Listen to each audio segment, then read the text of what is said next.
এবং শুধু এখানে যারা উপস্থিত হয়েছেন তারা না, আমাদের এই সম্মেলনকে সফল করার জন্য আমাদের সম্মেলন এটা শুধুমাত্র এই কেন্দ্রীয় সম্মেলন নয়, একেবারে প্রাথমিক কমিটি থেকে অঞ্চল কমিটি, 23টা মহকুমা কমিটি, তারপরে কেন্দ্র কমিটি, এটা গোটা একটা প্যাকেজের মতো। গত এই 2 মাস সময়ের মধ্যে বেশিরভাগটা আমাদের এটা সংগঠিত করতে হয়েছে। ত্রিপুরাজ্যে যে অস্বাভাবিক গণতান্ত্রিক এই রাজনৈতিক অবস্থা চলছে, তার মধ্যে দাঁড়িয়ে এই কর্মসূচি এটাকে সফলভাবে রূপায়ণ করে এই জায়গায় পৌঁছানো, এটা ত্রিপুরাজ্যের গণতান্ত্রিক এবং শান্তিপ্রিয় মানুষের সহযোগিতা ছাড়া এটা সম্ভব ছিল না। আমি যারা এইভাবে শুধু গণমুক্তি পরিষদকে সাহায্য করা না, এই রাজ্যের গণতান্ত্রিক আন্দোলনকে শক্তিশালী করার জন্য যারা এইভাবে নানাভাবে সহায়তা করেছেন, আমি তাদের সকলকে কৃতজ্ঞতা এবং ধন্যবাদ জানাচ্ছি। এখানে আমাদের বক্তাগণ, আমাদের প্রস্তুতি কমিটির মাননীয় চেয়ারম্যান খুব সংক্ষিপ্তভাবে হল আজকে এই ত্রিপুরাজ্যের শুধু শ্রমজীবী অংশের মানুষ না, যারা গ্রামে বসবাস করেন তারা না, এই রাজ্যের বুদ্ধিজীবী এবং তাদের মধ্যেও সমাজে যারা একেবারে উঁচু স্তরে আছেন তারা সহ আরো অন্যান্য বিভিন্ন অংশের মানুষ, তারা সারা দেশের সাথে এই ত্রিপুরাজ্যে যে ঘটনাবলীগুলি ঘটে চলছে তাতে কি ধরনের তাদের উদ্বেগ, এই কথাটা খুব প্রাঞ্জল ভাষায়, খুব সুন্দরভাবে, খুব সংক্ষিপ্ত তুলে ধরেছেন। গণমুক্তি পরিষদ যার যাত্রা শুরু সে 1948 ইংরাজিতে, 1948-এ হঠাৎ করে সে যাত্রা শুরু হয়নি, তার প্রস্তুতি আরো 3 বছর আগে থেকে 1945 ইংরাজিতে জনশিক্ষা আন্দোলনের হাত ধরে। জনশিক্ষা আন্দোলনের শুরু থেকে যদি আমরা হিসাব করি, এটা 73 বছর। গণমুক্তি পরিষদ তৈরি হওয়ার পর এটা 70 বছর। এই 70 বছরে হাওড়া, গোমতী, ধলাই, ফেনী এই নদী দিয়ে বহু জল গড়িয়েছে। এই সময়তে বহু উত্থান পতন হয়েছে এবং উপজাতিদের তাদের উন্নয়ন, হামকরাই, রক্ষার নামে বহু সংগঠন তৈরি হয়েছে, আবার হারিয়েও গেছে, আবার তৈরি হচ্ছে, আরো হবে। কিন্তু গণমুক্তি পরিষদ সেই সামন্ততন্ত্রের সাথে লড়াই করে, ধনবাদী রাজনৈতিক দলের সাথে লড়াই করে এবং তাদের প্রেরণক সাম্প্রদায়িক শক্তি, উগ্র জাতীয়তাবাদী তথা উগ্রপন্থা এবং তাদের মধ্যেও নানা রঙের সব উগ্রপন্থী AK-47 বা মেশিন গান নিয়ে লড়াই করে না। কিছু উগ্রপন্থী আছে জাতির আবেগ, ধর্মের আবেগ,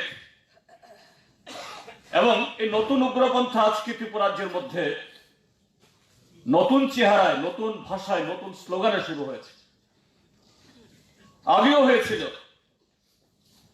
গণমুক্তি পরিষদ মাথা উঁচু করে দাঁড়িয়ে আছে, দাঁড়িয়ে থাকবে। আজকে সারা দেশের মধ্যে শ্রমজীবী মানুষ, তার মধ্যেও যারা আমরা প্রান্তিক জনগোষ্ঠীর অংশের মানুষ, যাদেরকে আদিবাসী, ইন্ডিজেনাস পিপল, শিডিউল ট্রাইব বা উপজাতি, জনজাতি যাই বলা হোক না কেন, অন্যান্য গরিব অংশের মানুষের মধ্যে, দুর্বল অংশের মানুষের মধ্যে সবচেয়ে বেশি আক্রান্ত এই অংশের মানুষ।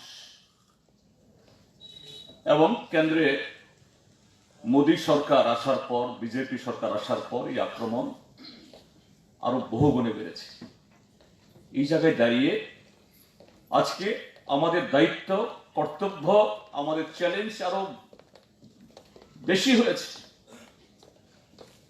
সেই কারণে কমরেডস,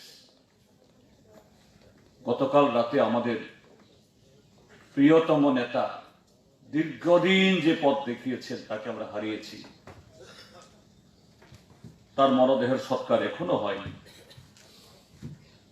আজকে অন্য সময় হলে পরে আমরা এই সম্মেলন করতাম না, কিন্তু আমাদের সামনে দায়িত্ব প্রচুর। জটিল পরিস্থিতি, সেই জায়গায় দাঁড়িয়ে আমাদের মনে প্রচন্ড ব্যথা নিয়েও কমরেড বাজু বনজিয়ানকে হারিয়ে আমরা ঠিক করেছি না, আমাদের সম্মেলন আমরা চালিয়ে রাখবো। কেননা বাজুদার স্বপ্ন তাই যে এই ত্রিপুরাজ্যের অন্যান্য অংশের মানুষের সাথে এই প্রান্তিক জনগোষ্ঠী, দুর্বল অংশের মানুষ, তাদের জাতীয়সত্তা বিকাশের লড়াই 1978 সালের পর থেকে বামপন্থী ফ্রন্ট সরকারের হাত ধরে রাজ্য সরকার এবং সহায়ত জেলা পরিষদে নিশ্চয়ই আমরা গর্ব করে বলতে পারি আমরা অনেক কিছু আমরা করেছি। আজকে যদি বামপন্থী ফ্রন্ট সরকার তৈরি না হতো, এই ককবরক কবি হারিয়ে যেত। আমাদের রিসা, রিকনায়, গরিয়া, মামিতা, লেবাঙ্গুমানি কবি হারিয়ে যেত। লাল ঝান্ডা, গণমুক্তি পরিষদ এবং বামপন্থী আন্দোলন আজকে আমাদের এই জায়গায় দাঁড়িয়েছে। কিন্তু আমাদের অনেক দূর আরো এগোতে হবে। আমাদের লক্ষ্যে পৌঁছে এখনো আরো অনেক রাস্তা আমাদের হাঁটতে হবে, এবং সেই রাস্তা মসৃণ রাস্তা না, জটিল, গোলাপের পাপড়ি বিছানো না। গত 23 মাস ধরে আমরা রক্তাক্ত, পীড়িত। কাজে সেই শপথকে সুদৃঢ় করার জন্য, সংহত করার জন্য